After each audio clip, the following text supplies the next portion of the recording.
Bienvenue en Catalogne, mais pas celle de Barcelone et des plages que vous connaissez forcément dans les motards du tourisme, vous emmène dans le nord de la région. On a commencé par la Cerdagne, on va traverser les Pyrénées d'est en ouest pour descendre jusqu'à Lleida. Je suis Mehdi Bermani, journaliste essayeur, et je vous emmène avec moi faire un petit tour dans cette magnifique région. C'est parti, vamos! La Catalogne est vaste. 32 000 km² située au nord-est de l'Espagne, elle représente 6% du territoire national. Pour cette découverte à moto de sa partie nord-ouest, Fabien, Olivier, Fred, Manu et votre serviteur sous la protection de notre guide Angel avons entamé cette transpyrénéenne par la ville de Prullans. Grâce au label local Motorisme, qui outre une dizaine d'itinéraires variés propose également toutes les bonnes adresses moto de la région, nos premiers tours de roue nous transportent dans des paysages montagneux verdoyants.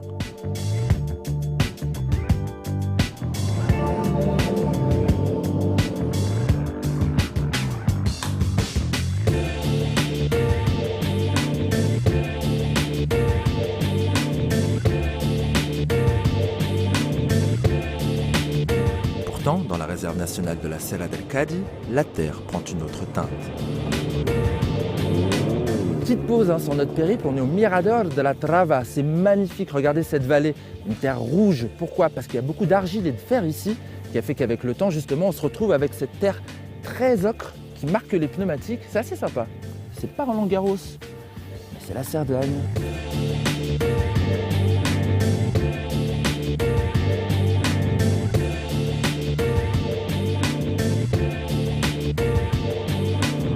Cap sur la vallée d'Urgell. Les belles routes qui nous ont amenés sur les hauteurs de Tuixan laissent maintenant place à un bitume plus accidenté, où les éboulements sont nombreux.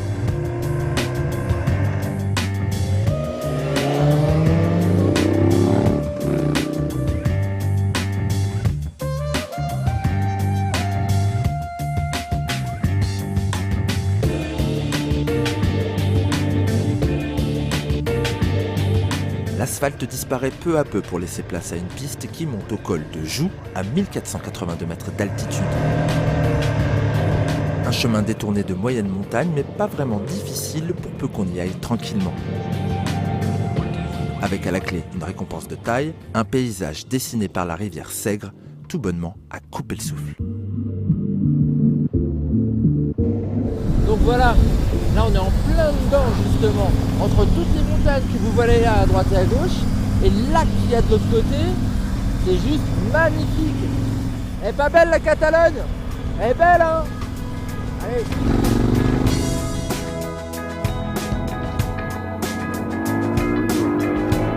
De la vallée très roulante au port de la Bonaigua à plus de 2000 mètres, il n'y a qu'à pas avant de se retrouver dans le Val de Boy.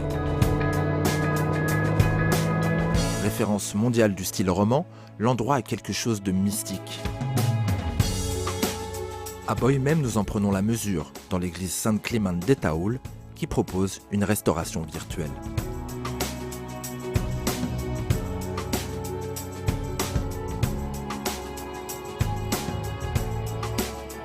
Hyper bien fait, bravo, oui, beau travail. On fait un petit voyage dans le temps pour arriver à 1123 en fait.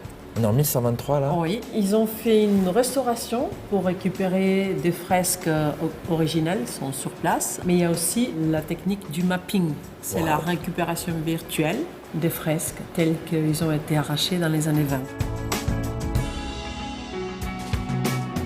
La journée s'achève par une curiosité locale. Une collection privée de motos perdues dans la montagne à Caldes de Boy. 80 engins construits entre 1940 et 1985 y sont référencés, avec forcément une petite préférence pour les productions locales.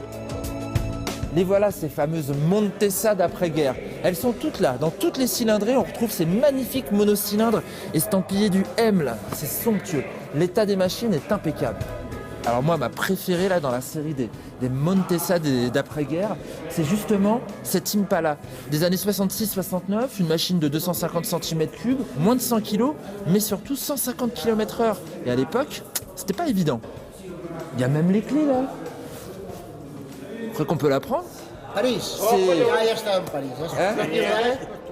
C'est ça le voyage. Rencontrer d'anciennes motos et aussi d'anciennes personnes.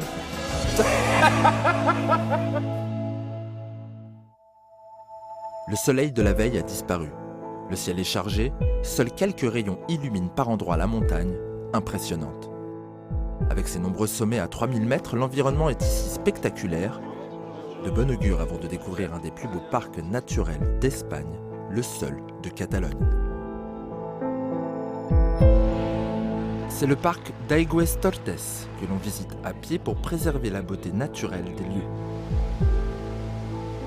Il compte la plus grande concentration de lacs dans toute la chaîne pyrénéenne, 190, les fameux estanies, comme on dit ici.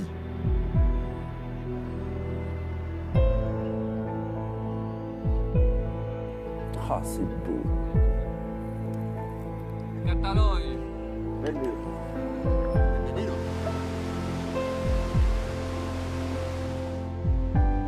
Pourquoi il est si exceptionnel ce parc? C'est un parc national de haute montagne. Oui. Et il y a une bonne conservation de l'environnement. Il y a une grande diversité d'animaux. La botanique, c'est très intéressant toute l'année, surtout à le printemps et à l'été. Ouais. Et après, je crois que c'est facile de visiter. Parce que dans le parc national, il y a beaucoup de l'eau, il y a beaucoup de lacs, oui. Il y a des cascades, il y a les Aigües-Tortes, que c'est le nom du parc national. Ah, c'est ça vient de là. Sur une droite où la rivière, il se cachait en différentes petites rivières. Une petite tortille. Voilà, d'accord. C'est ça.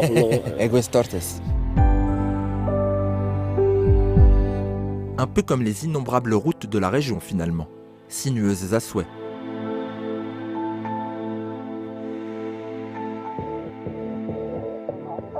La route s'allonge maintenant vers Lleida.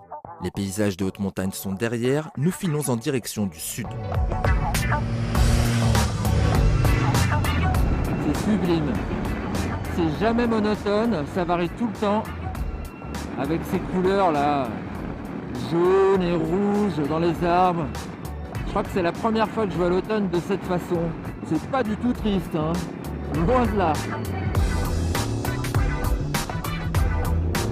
Et toujours cet effet waouh à chaque virage où on tombe sur un paysage magnifique.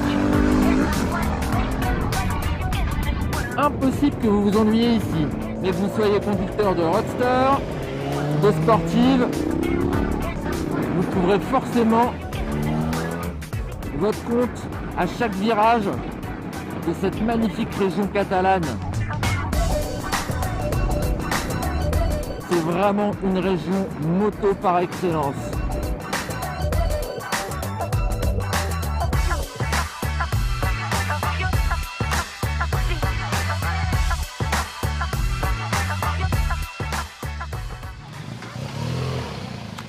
Alors la Catalogne est un pays gorgé de soleil. Bah oui, il pleut parfois, comme partout ailleurs. Donc avant de partir, petit conseil, toujours la combi pluie et privilégier des vêtements étanches, modulable avec plusieurs couches, comme ça on enlève, on remet en fonction du temps. On roule tranquille, confortablement et longtemps. Nous filons en direction du sud, cap sur Bassella. Car à Bassella se trouve une autre collection de motos encore plus prestigieuse. On y contemple des merveilles du début du siècle et de l'entre-deux-guerres, des Indian, Harley, Norton, BMW, Lutetia et autres terreaux. C'est incroyable cette moto, 500, Slopper, c'est incroyable. C'est un 500 ça? Des engins improbables également, comme cette Neracar à la direction spécifique, presque une voiture, ou encore des machines de compétition au beau palmarès. Mais le musée renferme d'autres trésors, des productions qui ont façonné l'Espagne des années 50. Stanislas Soler, qui veille sur ces petits bijoux, est le mieux placé pour nous en parler. Vous me disiez tout à l'heure que, par exemple, juste après la guerre, il y avait combien de marques de motos? À Catalogne seul, il y avait 200 marques. 200 marques, juste en Catalogne? Petites, 200 marques. Et en toute l'Espagne, je crois 400. Ces petits ingénieurs, avec un petit atelier, ils fabriquaient des motos. Pas grande production, mais la logistique très petite. Tout le monde pouvait acheter une moto. C'était terrible, les années de l'année 40 jusqu'à 60, c'est 20 ans premiers. C'était terrible. Ici, il n'y avait rien. Pas d'aluminium, pas de pneus, nous n'avons rien. Pas de roulement. Mais des idées les idées, oui, et personnes avec la passion de faire ça. Bien sûr. La moto a été un voyage obligatoire en Espagne. Il n'y avait pas d'autre possibilité. D'accord. Tout le monde roulait en moto ou roulait à pied. Parce qu'on ne pouvait pas s'acheter de voiture? Il n'y avait pas d'argent et pas d'usine de voitures. Donc c'est une nécessité économique pour la famille, pour pouvoir Ou aller voyager. à la plage ou aller à travailler. C'est pour ça que dans ce pays, la moto est très populaire Oui, alors. oui. Il y a une C'est vraie pour ça, histoire. Barcelone, c'est la cité du monde avec plus de motos pour habitant. Waouh, c'est énorme. Et l'Espagne, c'est le pays du monde avec plus grand champion de moto. C'est vrai, Mais c'est nous vrai. avons une histoire, toute la vie d'histoire motocycliste. Muchas gracias. A vosotros. Un plaisir. C'était un plaisir. Là, il y a cette photo, c'est mon père, là, qui travaillait sur le moto. Et l'atelier, c'est ça. Très malin.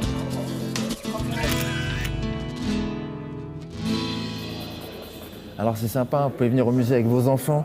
Il y a des coloriages. Plutôt sympa les coloriages. Dans le ton.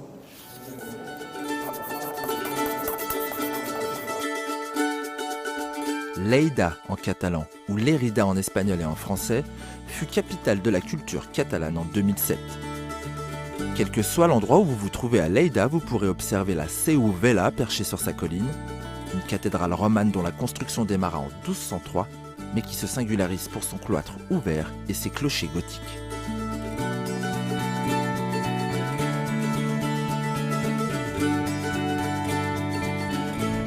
On prend la route, celle du retour, mais pas sans être passé par la ville natale d'un certain champion du monde catalan, Marc Marquez. Mais avant cela, une pause s'impose juste avant d'arriver à Cervera, dans un restaurant qui nous a beaucoup marqué. Il s'appelle El Gato, le chat en catalan. Nous sommes ici pour rencontrer l'association Alba qui emploie des handicapés physiques et moteurs. Améliorer la qualité de vie des personnes avec handicap. On y fait de la cuisine pour changer le monde, comme c'est indiqué sur les t-shirts. Nous, on essaye.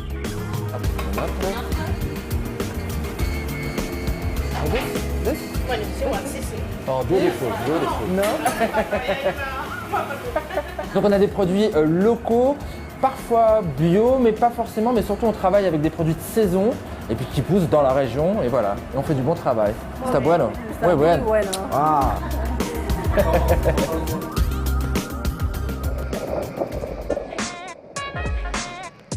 Cervera, le village de Marc Marquez. Sympa.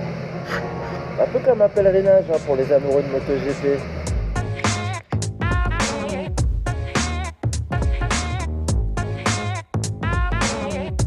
Alors ici on est dans le vaste espace dédié à Marc Marquez, on retrouve toutes ses machines et notamment sa première moto, un petit cross, un Piwi 50 rose, là, tout mignon, magnifique. Et on finit avec cette grosse bête avec laquelle il a remporté bien évidemment son dernier titre de champion du monde, l'Idol. C'est ultra impressionnant, on aimerait bien soulever la cloche, repartir avec, ça va être difficile je crois. Fabien, t'as inventé les motards du tourisme, c'est quoi ce concept?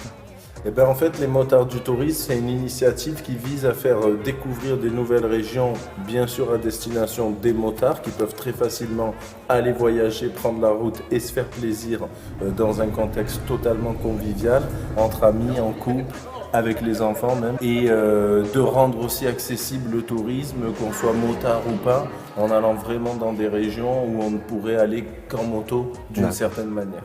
Donc il y a de l'information sur les tracés, il y a de l'information sur tout l'hébergement, tout le reste, c'est ça? C'est ça, de plus en plus on se rend compte que les destinations développent des circuits spécifiques pour les motards et ont des capacités d'accueil qui sont spécifiques justement à cette clientèle-là pour les aider dans leur parcours.